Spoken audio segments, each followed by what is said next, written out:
साथियों नमस्कार।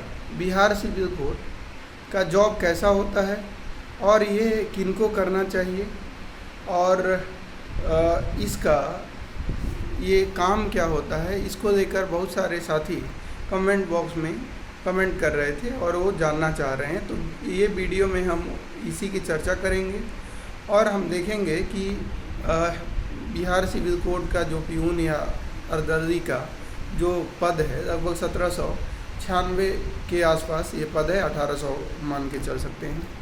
और इसकी पोस्टिंग कहाँ पे हो सकती है, इसको इस वीडियो के माध्यम से हम जानेंगे। तो दोस्तों सबसे पहले मैं बता दूं कि कोई भी जॉब बड़ा और छोटा नहीं होता। आप जानते ही हैं कि बहुत सारे लोग ऐसे होते हैं जिनके लिए आईएएस जॉब भी कोई मायने नहीं रखता और बहुत सारे लोग ऐसे हैं जो अलग अलग जगहों पर प्राइवेट में कॉन्ट्रैक्ट बेसिस पे 5000, 10,000, 12,000 की जॉब कर रहे हैं। तो उनके लिए प्यून का जॉब पाना बहुत ही बड़ी बात है, क्योंकि आपको पता है कि जिस तरह से बाहर प्राइवेट में शोषण होता है वो तो कम से कम एटलीस्ट जो है सरकारी जॉब चाहे कोई भी हो, छोटा हो या बड़ा हो, उसमें तो कम से कम उस तरीके का तो शोषण पहली बात कि नहीं होगा।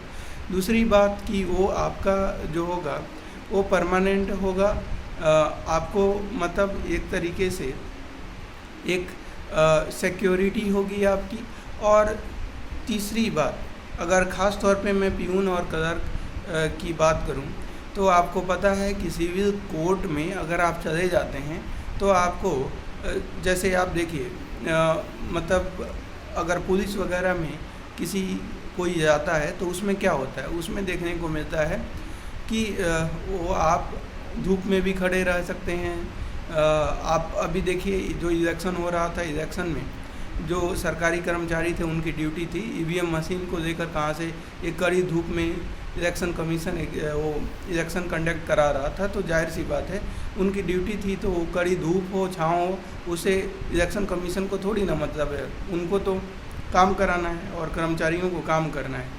कोई गिर गया, लू लग गई, कुछ भी हो गया तो उसे उसकी जवाबदेही मतलब आयोग की नहीं है बल्कि वो कर्मचारी जाने। तो इस तरह का होता है। लेकिन बिहार सिविल कोर्ट में अगर आप चले जाते हैं, चाहे आप प्यून ही पद पे क्यों ना जाए, तो वहाँ पे एक ये चीज़ें रहेगी कि आपको केवल जज साहब का हेल्पर के रूप में, असिस्टेंट के रूप में काम करना होगा। जज साहब के लिए आप रेस्पॉन्सिबल होंगे, वो जो कहेंगे उनका काम करना होगा। बाकी आपको किसी दुनिया से कोई मतलब नहीं रहेगी, आप कोर्ट में रहेंगे, आपको कहीं धूप छाँव का कोई मतलब नहीं रहेगा। कोर्ट में आप टाइम पे जाइए, अपना काम कीजिए और फिर समय से वापस चले आइए। तो आप समझिए कि ये बहुत अच्छी जॉब है और अच्छा बुरा कुछ भी नहीं होता। बस ये डिपेंड करता है कि आप मतलब कि फिनंशियल कंडीशन क्या है।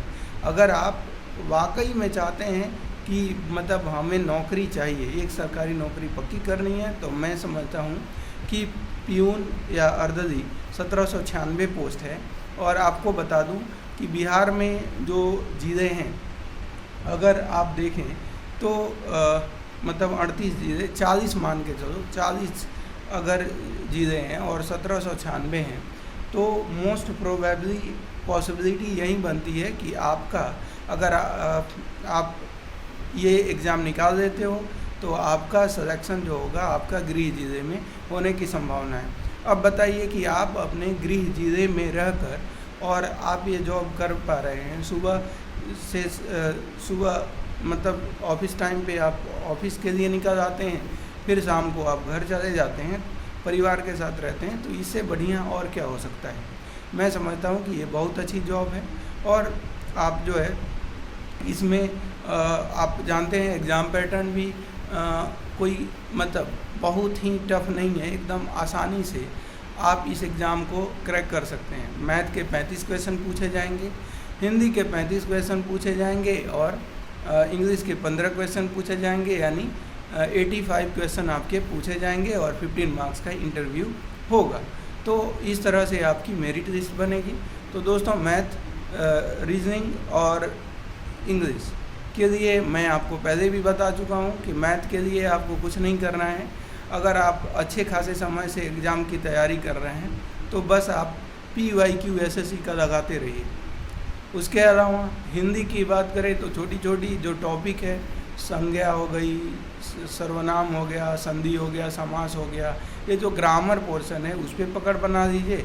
और उसके अलावा जो है आप जो है इंग्लिश के लिए आप 10वीं क्लास की या 10वीं क्लास की जो इंग्लिश बुक आती थी उसका ख़ास तौर पे वोकैब सेक्शन पे कमांड बना दीजिए, जैसे इडियम्स फ्रेजेज हो गया, एंटोनिम्स साइनोनिम्स हो गई, वन वर्ड सब्स्टिट्यूशन हो गया, उस पर कमांड बना दीजिए।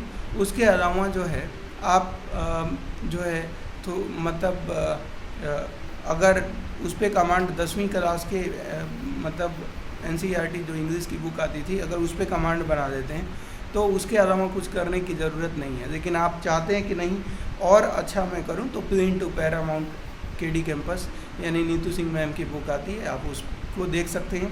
उसमें बहुत अच्छा जो है वोकैब का कलेक्शन है प्लस ग्रामर का कलेक्शन है, उधर से आप कर लो तो ये मान के चलिए कि आप एक सीट अपना आसानी से पक्का कर सकते हैं। ठीक है, बाकी इंटरव्यू का क्या करना है, जैसे ये एग्ज़ाम हो जाएगा, मैं समझता हूँ कि एग्ज़ाम आपका ये मान के चलिए कि सितंबर के पहले पहले आपका एग्ज़ाम हो जाएगा।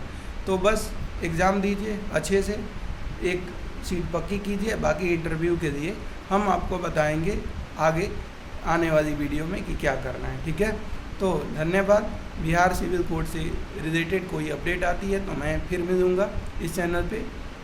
तब तक कि आप पढ़ते रहिए और कोई भी कंसर्न हो तो पूछते रहिए। धन्यवाद।